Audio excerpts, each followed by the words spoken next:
أنا أقول بيننا وبينكم السلف، بيننا وبينكم الكتب. Alhamdulillahi wassalatu wassalamu ala rasulillah amma ba'd.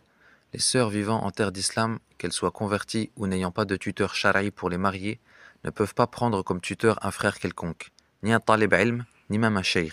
Leur tuteur est le qadi, le juge, car le prophète sallallahu alayhi wa sallam a dit « As-sultanu waliyu man la waliya lah ».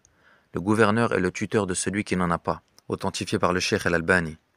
Même si certains shuyukh autorisent que cela soit fait par une personne de science, avec tout le respect qu'on leur doit, al-ibaratu bid-dalil, il faut donc leur demander quelle est leur preuve.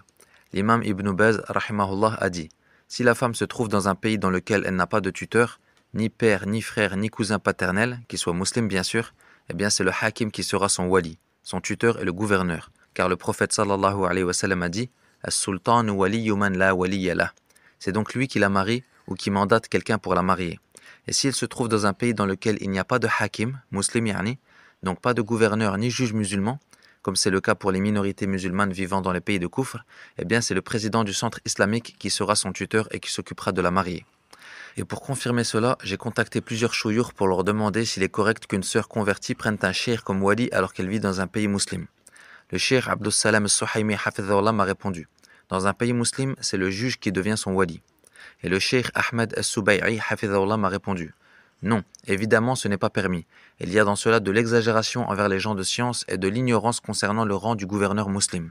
Wa hadha min al-bid'a al-haditha. Et ceci fait partie des nouvelles innovations. Et il y a en cela une sorte d'opposition à Waliul Amr. Il faut donc revenir aux autorités officielles du pays. » Également le cheikh Derosh al-Ajmi hafidhahullah m'a répondu « Si elle n'a pas de wali, son wali est le juge du moment qu'elle est dans un pays musulman. » Donc attention, les sœurs dans ce cas ne doivent pas prendre cela à la légère ou rechercher la facilité. Même si les démarches au tribunal prennent plusieurs mois, au moins leurs prétendants réfléchiront bien avant de s'engager. Car sans ça, elles sont des proies idéales.